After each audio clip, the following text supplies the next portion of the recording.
เพื่อจะไปหายืมเงินเขาเบิ่งให้เขาชื่อใส่พอไรอันหานี่นะกระเทินมันชอยเนาะแม่นมัน2 ล้านปลายก็สิจอเพิ่นจ้ะเอาเพราะว่าต่างพวมเพิ่นช่วยนี่เพิ่นก็ต่างยิงให้เด้อเนาะเฮาก็คือว่าหั่นแหละแล้วก็สิไปหายืมใช้เพิ่นชื่อให้มันใช้เลยมันชอยมันบอกเด้มันอีต้นว่ะให้ลูกน้องเขาจับให้เลยสาธุเด้ซะมันมุงแล้วเรียบร้อยแล้วมันนี้แล้วจะไปเอิ้นช่างใหม่โอ้เบิดได้2 ล้าน3 ล้านได้แพงอีกค่าแฮงได้แม่นค่าแฮงมันจับนี่อันนี้มันบ่อะไรค่าแฮงมากาชื่อสมมุติว่ามันเฮ็ดแล้วจะไปชื่อนี่ก็จ้างผู้อื่นมันละเสียล้านหลายเครื่องไปเล่นเลยอุ้มที่เขาเล่นเลยบัดนี้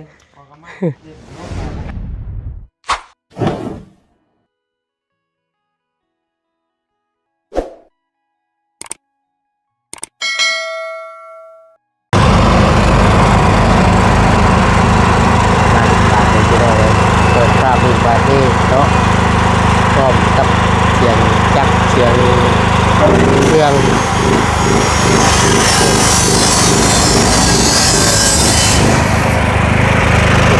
เป็นที่เรียบร้อยเนาะเครื่องก็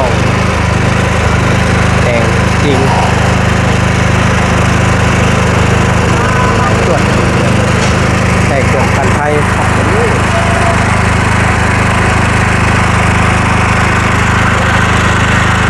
ถือว่าในลงมือเห็ดเช้านี้เนาะเอาก็ดีที่เรากราบสบายดีและสวัสดีทุกคนสบายดีกันทุกคนเนาะเจอกันในช่วงเที่ยงๆมากันครับในจุดนี้ก็ดีอกดีใจน้องคนหลายๆด้วยที่กำลังคุยกันเริ่มเย็นเนาะส่วนสำคัญในการช่วยเหลือครอบครัวของเราเป็นในครั้งนี้แต่นะเป็นผู้ใหญ่ตั้งรุ่นเริ่มผู้ใหญ่เริ่มรุ่นกระต่อยหรือว่าเป็นโค้งเป็นอย่างแรกนะครับถึงแล้วอย่างเลือก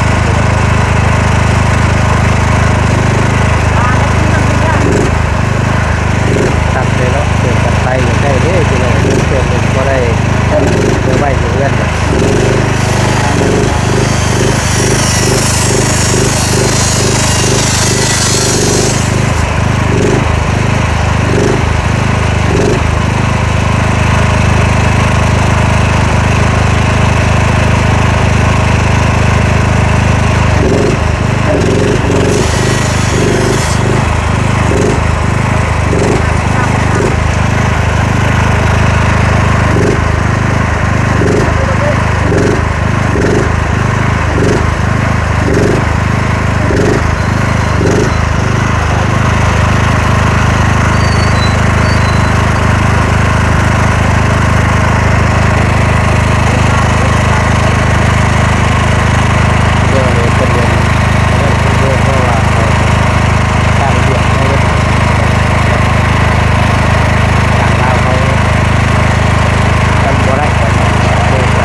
ใหญ่เลย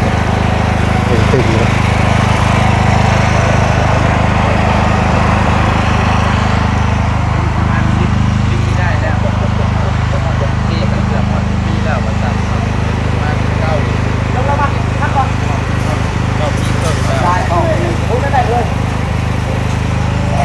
บัดเพื่อนอันนั้นนี่สิบ่ได้เอาบ่เหมือนนี่สบายดีโอ้ยคักเด้อเนาะ ครับ เออน อนจนบ่รับ นอนจนบ่รับ แล้วก็นอน เรีย จะ ก บ่ โต รับ มาบอกว่านี่ เออ ว่าอยู่เรือนนะอย่าไปไหนเด้ เออ มาเฮ็ดราคาเลยโอ้ย เพิ่น ท่านไปกิน เข้าได้ว่าเด้อ กินข้าวเช้าซะ ป้า ให้มันแจ้งไว้ๆก็ว่า กินแล้วแหละเฮ้ยเนาะกินน้ำแต่ว่าได้สั่งจะลอย 3 มื้อนี่ก็นอนบ่หลับ จะลอยเป็นลมเป็นแรงที่ได้ไร เดี๋ยวนี้มันบอกมันจับที่ให้เลย ต้องเลย ต่อย ต่อพ่อก็เช้าก็บ่ได้ถึก พาแอมนี่แย่ไปเลยถ้าเรามีเงินซื้อมันต่อยเลยบอก แต่ละเช้าก็ บ่ไรเงิน ไร เอ เล อย จะไปซื้อมาจับไห้มันวันนี้เด้อ แม่นบ่ เวียนมันซอย ละซอย จนลึงเลยหึงเลย นะ ลึงแล้วไปที่ไก่เราก็ให้เดือนเสียแสนล้านหนึงกับเราตีได้เราบ่ได้เดี๋ยวเราบ่ได้ให้ ต่างช่อยนะบ่แล้วกันเนาะ เราซอย อั อันนี้เราจะบอกได้กระเทินเราเฮ็ดแล้วแหละชื่อมา เออ กันว่าบ่มีเงินแล้วบางเทื่อตายืมบ่ใช่บ่เกิน2ล้านปลายดอกมัน เออ 2ล้านช่องเท่านั้น ไปเป็นไปชำลานะ ไม่ อยู่ช ไม่ น ฟ้าชะล่า ไม่โซล่าบ่ อัดอยู่ชน เออก ระเทินเราเฮ็ดให้แล้วแล้วซอยเลยแล้วอัดเลย เออ เรามุงแล้วเราไปเราไปจ้างฟืนแพงนะบาทนี่ เออ อันนั้น อันนี้เท่าไรเพิ่นเอาน้ำตาเอง จักแพนเนี่ย 19ล้าน 19ล้าน ชาวช่องเป็น อ๋อรวมเบิ่นแล้วบ่22แผ่นข้างหน้ากับข้างหลัง แม่นแล้วมันอยู่นี่ยังบ่เลยอยู่แอมอ่ะอยู่แอมยังชน อ๋อตัวเอ็มข้างนี้ ยังบ่เลย ยังบ่ทันได้ไล่แม่นบ่ เลยอยู่แอมป้อนชนงานกระชียือเครื่องประมาณนี้นะอยู่ชนแบบนี้อยู่ไม้นี่แบบนี้นะไม้แบบนี้นะ อันนั้นเป็นลมนี้ นี่ไม่ ตัวนี้เพิ่นบ่ได้ไล่มีแต่เฮ็ดแบบแป้นลมมาเท่านั้นเพิ่น ในมุงก่อนนะมันหลานยาก เออ อันนี้แหละเฮา คือมีแต่ติดแป้นลม เออ เนาะในราคา19ล้านสมมุติว่ามีนี่ก็สิติดในฟรีบ่ เรา พอติดฟรีก็ชื่อแฟนมา คอยซื้อเครื่องไว้ให้แล้วนะ มีแต่ซื้อเครื่องมาให้ร้านแล้วเราสิติดให้ แม่แล้ว โอ้ น่าละยากเลย โดยพี่น้องเอ้ย ว่าง่ายๆพวกจ้างแล้วแหละพวกเราเฮ็ดนี่แม่น ซึ่งแบบ ต่างช่วยแล้วเนาะ ซอยเลย เอาไป ตัวบวงอะไร เราสิกินข้าวน่ะ ตัวเล็ก โอ้ได้ยังจูเพิ่นกินเอาหากินหาข้าวจูเพิ่นกินก่อนก็ได้ ได้ละมืออื่นชื่อมาช่อยนี่ตัวแอมก่อนนะ ตัวแอมบ่ แอมก่อนรังชีตำลังก็ได้ตัวนี้ยิงก่อนมันนานยากเลย อืม คือข้างไหน แม่นอะไรเป็นความหมายเป็นแล้วสมมุติว่ามุงนี่ ยากเลย ติดยากเนาะ แม่น มันก็ติดขาดติดแล้วก็แพงอีก เห็นได้บาทนี่ตู้น้อย มีเงินบ่ มีเงินซื้อไม่พาชะล่า ต้อง บ่ หาจะหายืมเบิ่งว่ะ อ่า ประมาณจักแผ่นช่องข้างนี่ ชาวช่อง จักล้านรวมเบิ่ง ช่อสองแผ่นแม่นบ่ แพงหนึ่งแชนชิปนี่นะ อืม เดี๋ยวนี้ย่านขึ้นเมื่อกี้ก็ชื่อแชนหนึ่งเดี๋ยวนี้ย่านขึ้นบ่ น่าจะประมาณ10นี่เด้อเอ้าต่อแผ่น แม่นหั่นแหละ ไล่เบิ่ง22แผ่นแม่นบ่ ชาวช่อง 22แผ่นเจดีน้องแต่งจริงเอาแผ่นละ110 2ล้าน2 คูณเบิ่ง กว่า 2ล้าน4 20,000บ่ได้ไหลมา ประมาณนั่นแหละ ลองมึงดู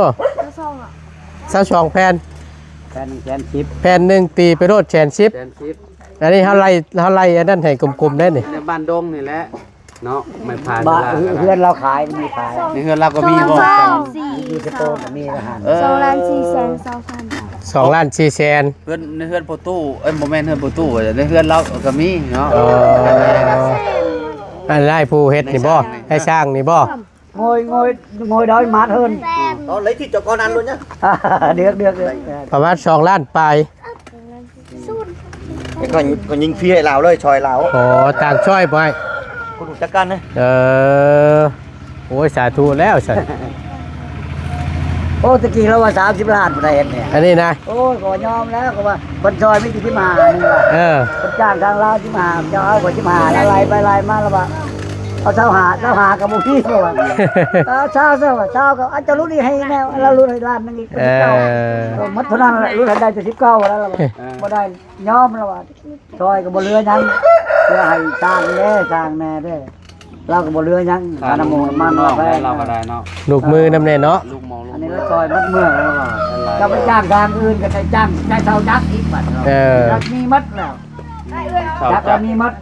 จักกระเช่าพร้อมเนี่ยคะแนนทางอื่นเนาะ ทางอื่นคนเราให้บอกเขาให้ไปเท่าเห็นบ่ โดย เป็นหมอเมียก็มาเห็นน้ ดีละซอยกัน โร เนาะ งแรมมันนั่นเด้โรงแรมทางหลังวัดเล่าเลย บ่โอ้ อยู่บ้านนั้นบ่ แสดงน่ะเด้ บ้านแสดงบ่ หลังวัดแสดงเล่าวัดแสดง โดย ถือว่าไว้อยู่เด้หน่อยเนาะ โอ้ แม่ ไว้ ปุ๊บ เล ปั๊ ย บปุ๊บปั๊บ เออเท่าเดียว เราเว้าแล้วกันว่ามันบ่เบี้ยวมันบ่ต่อเสาแล้ว เออ นี่จะมาจับใส่ชื่อ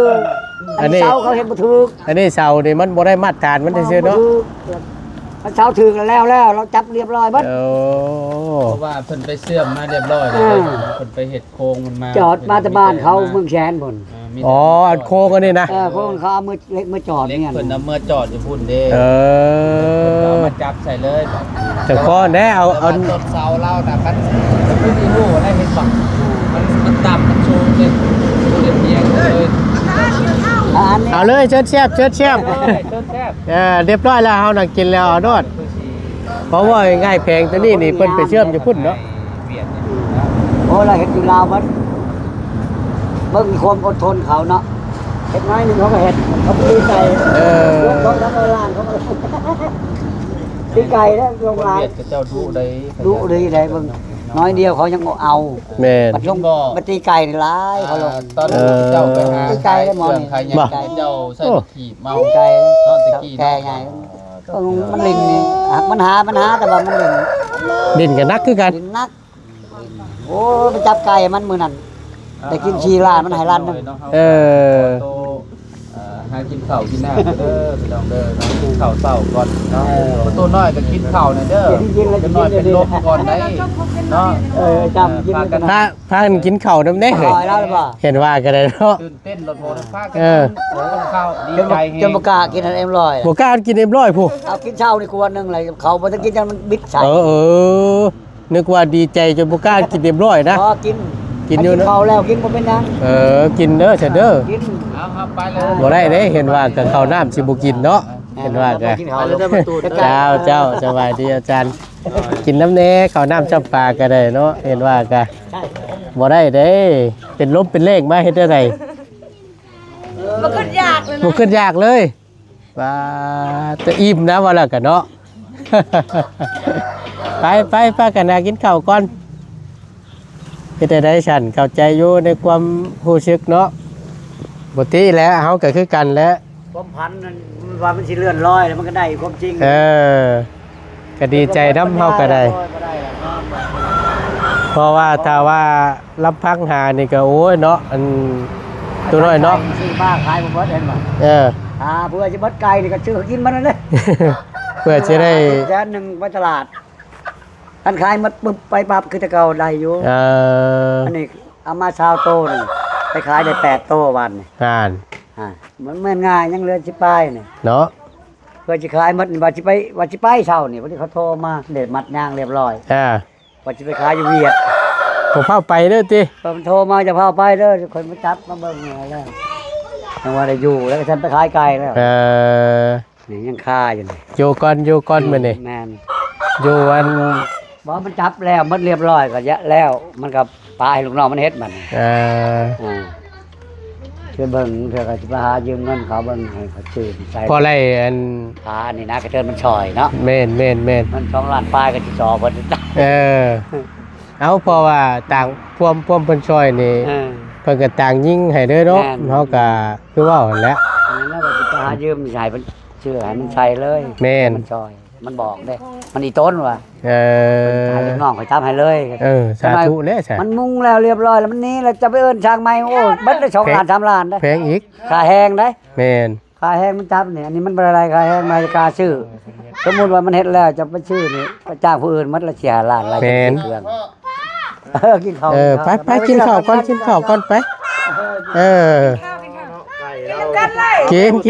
ว่าเจ้าอยากอันนั้นนะ ฮะ เอาแม่เจ้าว่าเจ้าอยากได้พอพันธุ์ไก่ เอามาเบิ่งอยู่มือชื่อ คักอยู่หน่อยเนาะ นี่คันเจ้าสิเอารุ่น นะ เอารุ่น ไหน นี่รุ่นน้อย อ๋อ รุ่นใหม่เด้อ นี่ ขายโตเท่าได้พ่อทำนี่ ทำนี่เขาไปขายเขาเป็น2ชั้นหา ขาด 2,500 ไปว่าอยู่คุณใกล้คายนี่ได้ด้วยใด ขายอันนั้นบ่ได้กะตีแล้วนี่ แกตีบ่ ได้ กะ นี่ ตีลูกเขาคัดออกแล้วเลยไปขายจังน้อย ลูกเพิ่นคัด คันไก่ต้มแหละ เออ มันย่างก็200,000 อันนี้เพิ่นคัด ต่างหากบ่ ลูกพามเขาลายแล้วเขาขายอ๋อ อ๋อ แต่นี่คันว่าเขาชื่อก็ชื่อแบบชื่อบัตรดวงนะ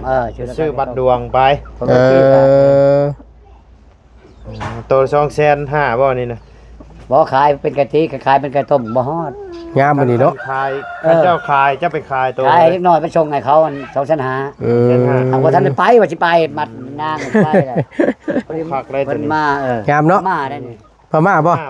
มาล่อบ่ พามเขาจัก แต่ว่าเบิ่งอยากคือไอ้ เขาว่าพม่าเขาว่า เฮาบ่ค่อยฮู้คักปานใด ไก่เชิงอันน้อย เออดีบ่ ชูงคือไทยคือไก่ไอ้ ฮู้คักก็ดี ๆ เนาะ ตัว เนาะ 30ชื่อน้ำเขาอะ ตัว30บ่นี่ อ่า โอ้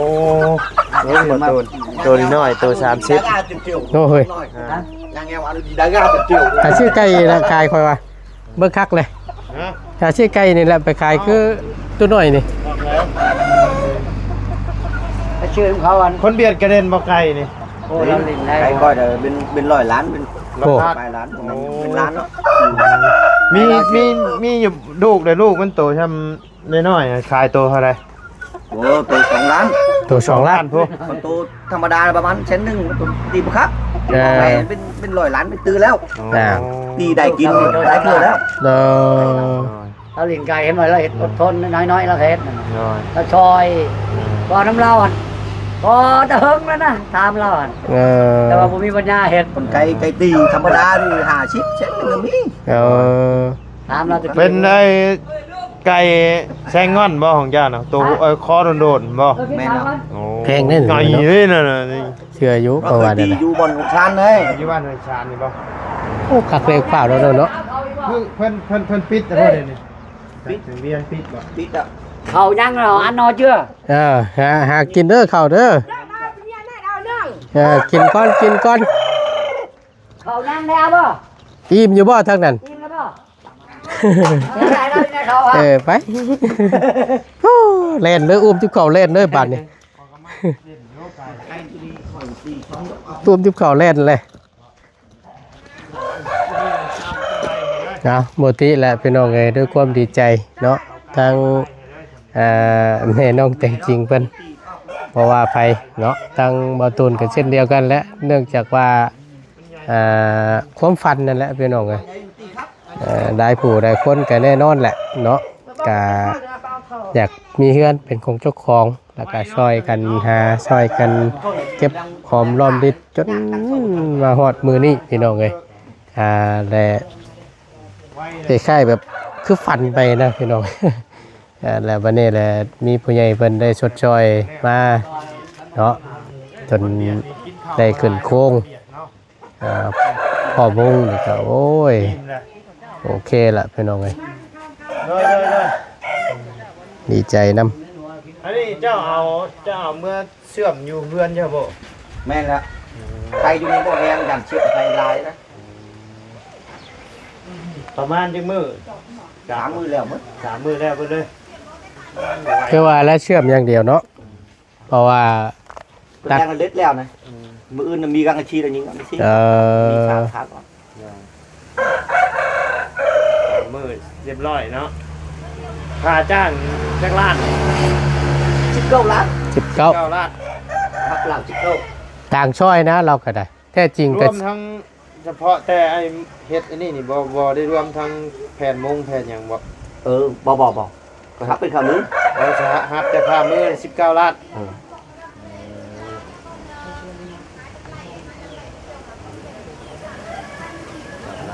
โอ้นั่นแหละ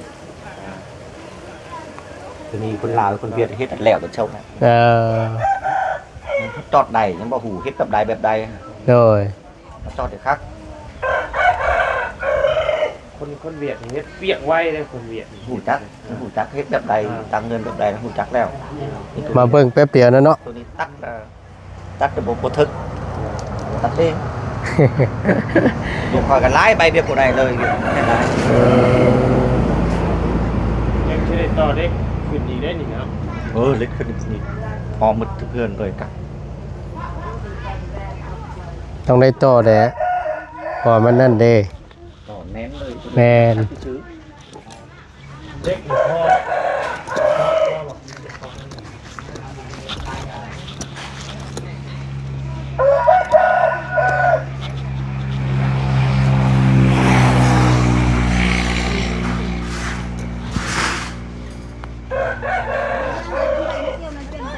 เด้ยไปสอนใช่ละโหไปเตรียมแล้วเครื่องน่ะ เดี๋ยวแบบนี้เลย โอ้โหไปก็ไปเลยนี่มาเอาจนผ้าเข่าไปได้ละมาเอาผ้าเข่าไปได้นี่เก็บผ้าเข่าได้นี่เออ